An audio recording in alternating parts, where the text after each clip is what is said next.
From hammering the final nail on Kevin's marriage. Kevin is the only black guy you can still call 3/5 a person, which is awesome, because that's what his wife took in the divorce, guys! To calling out Leonardo DiCaprio's barely legal fantasies. Nobody has scouted high school talent the way that Leonardo DiCaprio has. Here are 8 times disrespectful celebrities got destroyed by Andrew Schulz. Starting with the time Natsier had a public meltdown. Every human being has something of value that they brought to the table, especially Hitler. And Andrew instantly called him out for it. Kanye West, you gopher-faced Deutschbag. This week, Kanye went on a media blitzkrieg. He threw so many stones at the Jews, he's now an honorary general in the West Bank, which is soon to be the only bank that will accept him. Yeah, JP Morgan actually canceled his account, so the only transaction Kanye is going to have is when Caitlyn drops off the kids. Next, Andrew turned Natsier into a Ninja Turtle, only to kick him back to the sea. So what exactly did Ye say? Well, Hungry Hitler went on Drink Champs with the most bloated cheeks I've ever seen on a human.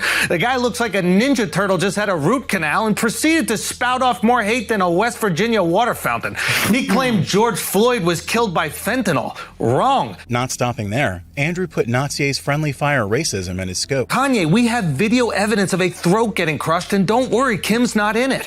He blamed the Jews for trying to silence him. Yay, the only Jew that's ever kept your mouth shut was the dentist that wired your jaw. And of course, he defended his new shirt by taking more shots at Black Lives Matter than Kyle Rittenhouse himself. And if there were still fans who supported his actions, Andrew dragged them into the ring too. I hear some people saying Kanye did bring up some very strong points. Yes, these points. That's it. Kanye isn't the free thinker he claims to be. He hasn't had a unique idea his entire life. He just regurgitates the talking points of the latest pseudo-intellectual leech around him. Before moving on for good though, Andrew dropped one last round on Hitler 2.0 and his bargain bin Nazis. The only original thoughts Kanye's ever had are Amber, Kim, and Julia. So, is Kanye insane? I don't know. Selfishly, I hope he is. I'd rather believe this is the behavior of a guy battling bipolar disorder than accept I've been supporting a black skinhead for decades. So my message to you, Chipmunk Cheeks, is simple.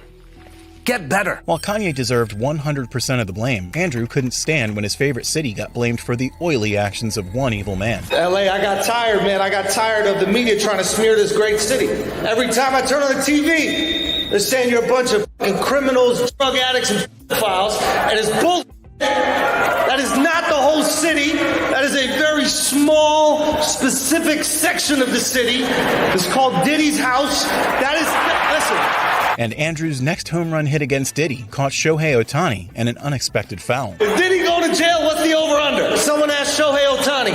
I know he got the... Those Japanese love gambling, bro. Or I believe they call it driving. But whatever, man. Listen, this is the only reason I think he might be guilty is the evidence. Next, Andrew explained why even robbers don't steal from the diddler. Every celebrity in LA has had their home robbed except Diddy. Like Rihanna got robbed, Keanu Reeves got robbed, Paris Hilton got robbed, but no Diddy. And I thought about it, it's like, bro, robbing Diddy is terrifying, because what if he's there? Andrew's next shot, though, set Diddy's baby oil and his baby boy on fire. You break down the door, he's butt naked on the couch. Meek Mill sitting on his lap, just petting him like a Maltese cat. Meek Mill crying, oh no, wait a minute, I thought you was finished. Diddy's like, can't stop, won't stop. You try to run out, you run out, the door is locked. And before he shifted gears, Andrew played Diddy's own music as his funeral track. You're locked in, you turn around, all of a sudden you hear, you ain't going nowhere, you ain't going nowhere, I can't be stopped now, it's your asshole tonight. Just like Andrew took down Baby Oil Man, he also took down a baby-sized celebrity during his Hollywood rampage on the roast of Tom Brady. Kevin Hart, or as he's known in the industry, The Rock's bottom. Kevin is best friends with The Rock. His dad was also best friends with The Rock. Kevin is the only black guy you can still call 3/5 a person, which is awesome, because that's what his wife took in the divorce. Guys! Next on the hit list was Rob Gronkowski, who got punted across the room right at kickoff. Speaking of brainless patriots, Tom, all your boys showed up for you. Gronk, you hunky retard, look at you. Gronk, you look like your mom f***ed a Monster energy drink. I'm surprised you didn't start your set with, "Hey, you guys!" Andrew's tackle into Gronk, though, hit Nikki Glazer on the way as well. Gronk actually has a New York Times best-selling book. He is the first author in history to have a ghostwriter and ghost reader. It's amazing. He can't read. He's still trying to figure out what 3/5 is. 3/5 is how much of Nikki's hand goes down her throat after a meal. Next, Andrew threw Dana White into his own UFC match. And in this corner, racism allegations. Dana's here! Dana White, the greatest promoter in history. Dana's put more immigrants in cages than U.S. border policies. Dana is a skinhead genius. He found a way for minorities to beat each other up. He's a self-made man. Before the UFC, he left Boston with absolutely nothing. And that's something, Randy, you can completely relate to. Not finishing at racists, Andrew body-checked Randy Moss for fighting racism in his own unique way. Shout out to Randy coming out dressed like Bagger Vance. Someone get him out of a sand trap. I mean, Nikki's pussy. Sorry. Randy got expelled from his high school for fighting with racists, but that did not stop him. He fought racists his entire career, and that's why he refused to win a championship for Boston. So give it up for him. You won in the long run. While Diddy Ross tried escaping Andrew's hellfire, it singed him even after his escape. Jeff Ross is here, roast royalty. Jeff, you remind me of the patient from the game Operation. Because every time kids touch you, you light up. There's none back there, Jeff. Just sit down. And just when Tom Brady thought he was next, Andrew replaced him with his Spygate coach instead. The man in the arena, the GOAT. Tom, I know Bill Belichick showed up late, but don't worry. I'm sure he has someone secretly recording this so we can watch the whole thing later, okay? Bill has secretly filmed more guys playing for the other team than Diddy. A lot of tight ends turn wide receivers, if you know what I mean. But when the MVP's turn did come, Andrew went full-on nuclear on him. Tom said that the reason he loves football is because it allows him to be his most true, authentic version of himself, hiding behind a mask, throwing things at black people. I'm kidding. He never threw to the black guys. Gronkowski, Edelman, Welker. That's not a receiving corps. That's a law firm. And with that divorce coming up, you're going to fucking need him. Oh, that's why Dana's here. So you can learn how to fuck a Brazilian out of half their purse.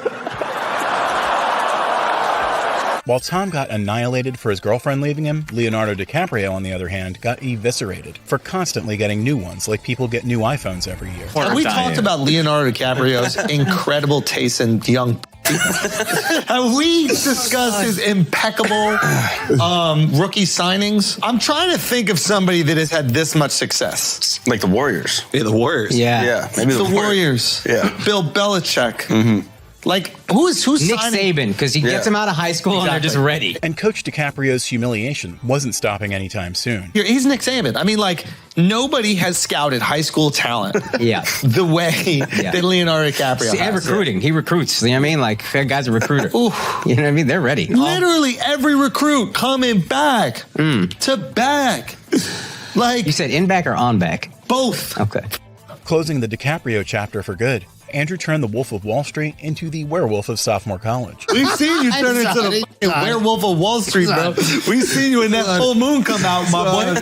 That full moon come out. The ears started going like, ooh. They started getting pointy. He started getting hungry. He started getting real hungry. Don't stop. God damn. All right. While Andrew took down Leonardo for not dating above 25, he went all in on an obtuse Charlemagne for shooting his blood pressure beyond 125. It's because you haven't paid attention for the last 10 minutes, and it's driving me crazy. Andrew's spiral into insanity began when he raised a very interesting question. Can I just ask a question about the African American? Like, do we really need to put, like, I think we know where you guys are from. By the way, some people don't like the term African American. No, I'm being serious. So like, I mean, we're all technically African American. They're trying to be like respectful. right? They're trying to be like, okay, how can we have another term that's not Negro? It's like, oh, what about African American? Before Andrew could even finish his theory off, Charlemagne was already coming up with complaints. There's one continent where black people are from. Well, all people in the world. Let's be for real, all people. Yes, all people. I'm saying, of course. But it almost makes more sense to be like European American or Australian American or whatever American. It makes more sense to point out where white people are from because there are white people from all these different areas. Maybe not, though. We know where black people are from. As Andrew kept firing common sense shots, Charlemagne kept dodging them like missiles. Not necessarily, because it's the Caribbean too. Technically, all of us would be African Americans, right? Because all That's of not us. the point I'm making. The point I'm making is they're trying to be polite by doing the most obvious thing. I don't know if that's obvious though. That black people are from Africa? Not all black people. And for his millionth attempt, Andrew turned into an elementary teacher who repeats the lesson for the glue-eating kids. You don't need to say that a black person has roots in Africa because there's one place in the world where black people come from, Africa. So I don't think you need to go African American. You're like, it's already self-explanatory. We can see, we know. White people happen to be from a bunch of other places in the world. Because it almost makes more sense to have the descriptive word before white people. But when Charlemagne somehow found a needle of racism even in that, Andrew instantly lost it. You could have European American for white people, or Australian American for white people, or Argentine American for white people, or South American American, whatever the fuck you want to say it. I guess what I'm saying is because it's not as self-explanatory for us. What's interesting is that some people would say what you just did is a form of white supremacy, and I'll tell you why. No, it's because you haven't paid attention for the last 10 minutes, and it's driving me crazy. Now snapped, Andrew had zero hesitation in calling out Charlemagne for manufacturing racism out of thin air. My whole point that I'm trying to say is... And I'm going to tell you why it was so slick. He changed the argument to say, yeah. Now you're like, yeah, that's right. Well, how come we don't get to just be Americans? That's not what you were saying. No, you looking at my haircut and you're assuming racism, which is your prejudice because you're a racist. No. You're a racist. What I was trying to say from the beginning is the other ones are so obvious. With everything else bouncing off, Andrew made one final explanation that Charlemagne was guaranteed to understand. No one else needs a qualifier because that's what Asians are from Asia. We get it. We know you're from Asia. But black they do people say Asian Americans. I'm just going to keep talking. Black people are from Africa. They say Asian Americans. It's on the census. And that's what I'm saying is wrong. Anytime I say anything to you, think the opposite. That's what I really mean. Okay. And if Andrew's direct jabs weren't enough, the entire comment section was there to remind Charlemagne about his head density. Sometimes it blows my mind how hard it is for Charlemagne to understand basic concepts. And something that blows Andrew's mind is how this next political celebrity keeps using the same slogan without realizing its contradiction. So what do you think about Ben Shapiro, who won't stop calling... He's a nerd! First of all, Ben is the most hilarious nerd. Yes, for sure. Facts, no feelings. Facts, no feelings. You have a yarmulke on your head. Facts, no feelings. Facts, no feelings. Wait, is this facts right here? Is this facts? Did the candle stay lit for 8 days, Ben? And next on Andrew's hit list was Ben's hobby of bullying college kids. No, it's bullshit. He could out talk you. He could talk faster than you. He can talk faster about one topic. He started talking about... And he's like, oh, well, it doesn't actually get wet. What's the free market say about... He's a nerd. Shut up, Ben. He just goes to colleges and beats up on 19-year-olds that just learned about Marxism. You're not smart. Finishing it off, Andrew exposed how the destroyed thumbnails disappear when Ben debates someone his own size. He went on one legit talk show with the BBC and got smoked. Did you guys see that? When he got smoked by that Scottish dude? Literally. He got in his feelings then, right? Yes. Oh, I'm getting out of here. I don't have any more of this. He left, right? Yeah, of course he left. Who was the host? Oh, yeah, it was the British dude. The British guy. It's unbelievable. Just like Ben Shapiro got shut down by experts, this TikTok celebrity got humbled interviewing Andrew, who was having none of his BS. What bothers you the most right now? Nothing.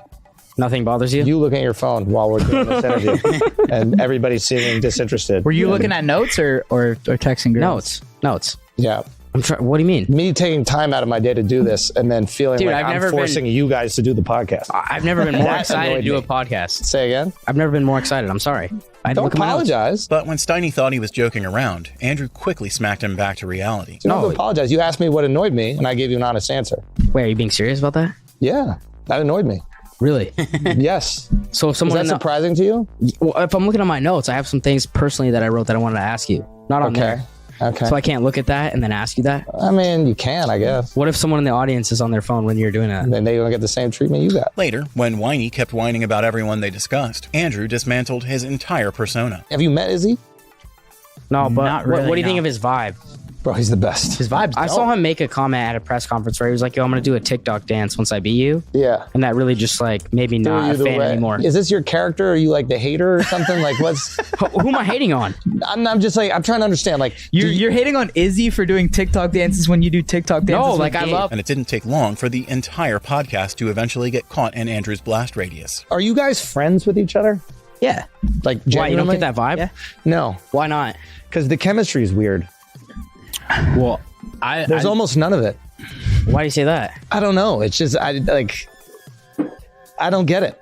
What's confusing? It's though? just an so I can help awkward break it down for you. podcast. Yeah, well, we usually have a different guy who sits in. Yeah. We wanted to have Steve on this one. Even with Andrew dropping back-to-back reality checks, Steiny was still in disbelief cashing them in. He's great. And what, Brad usually drives it or something like that? What do you mean? Like, is he usually driving the interview? Why? You don't think we're doing a good job of that? No, not really. I mean, it's not my favorite.